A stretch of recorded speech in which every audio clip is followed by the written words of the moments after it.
எனக்கு இருந்த வேதனையில் என்ன பேசுவதென்றே தெரியாமல் பேசிவிட்டேன். என்னை மன்னித்து விடுங்கள் அம்மா. பரவாயில்லை மகளே, மனதில் தோன்றியதை உடனே கேட்டுவிட வேண்டும் என் தங்கமே. அப்போதுதான் உன் மன பாரம் முழுவதும் இறங்கிவிடும். புரிகிறதா? உன் கணவன் உன்னை பற்றியும் உன் குழந்தைகளை பற்றியும் எல்லோரிடமும் தவறாக கூறினான் அல்லவா? ஆமம்மா. அதே வாயால்தானே அவர்கள் அனைவரை பற்றியும் உன்னிடம் தவறாக கூறினான்? ஆமம்மா. உன்னை பற்றி அவர்களிடம் கூறும்போது அவர்கள் உன்னை தவறாக நினைத்தார்கள். அவர்களை பற்றி உன்னிடம் கூறும்போது நீ அவர்களை தவறாக நினைத்தாய். இதில்தான் அவனுடைய இரட்டை வேடம் அடங்கியிருக்கிறது. அவனை யாரும் தவறாக நினைத்துவிடக்கூடாது என்று எண்ணினான். அவன் நினைத்தது நடந்தது. அதே நேரத்தில் உன் கணவன் உன்னை பற்றியும் உன் குழந்தைகளை பற்றியும் என்னென்ன வார்த்தைகளில் தவறாக கூறியிருக்கிறான் என்பதையும் அவர்கள் அனைவரும் உன்னை என்னென்ன வார்த்தைகளில் தவறாக பேசியிருக்கிறார்கள் என்பதையும் அவர்கள் வாயாலேயே உனக்கு நான் தான் தெரியப்படுத்தினேன். இதில் என்ன ஒரு வேறுபாடு தெரியுமா?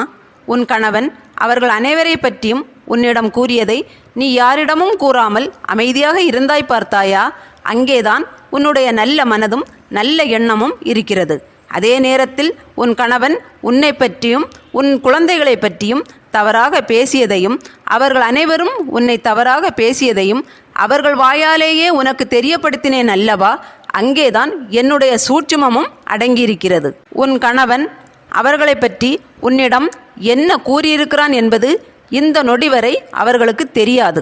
இப்போது கூறு என் அன்பு மகளே, நீ ஏமாளியா அவர்கள் ஏமாளியா? என் பிள்ளையை நான் யாரிடமும் ஏமாற விடமாட்டேன். சரி, இன்னொரு விளக்கத்தையும் தருகிறேன் கேள். அவன் என்னை பற்றியும் உன்னிடம் தவறாக கூறினான் அல்லவா? அதாவது நான் உன் வாழ்க்கையில் வருவதற்கும் என் குடும்பம் உன் வாழ்க்கையில் வருவதற்கும் நாங்கள் உன்னை கொடுமைப்படுத்தியதற்கும் காரணமே நீ வணங்கும் சமயபுரம் அம்மாதான் என்றும் உன் வாழ்க்கையில் யார் யார் வர வேண்டும் என்றும் முடிவு செய்வதே உன்னுடைய ஆதிபராசக்திதான் என்றும் உன்னுடைய வாழ்க்கை கெட்டுப்போனதற்கு காரணமே அவர்கள்தான் என்றும் உன்னிடம் கூறினானே. அதை கேட்டு நீயும் ஓடி வந்து என் முன்னால் நின்று என் வாழ்க்கை கெட்டுப்போனதற்கு காரணம் நீங்கள்தானா அம்மா, என்னிடம் பேசாதீர்கள் என்று பேசாமல் இருந்தாயே, ஞாபகம் இருக்கிறதா?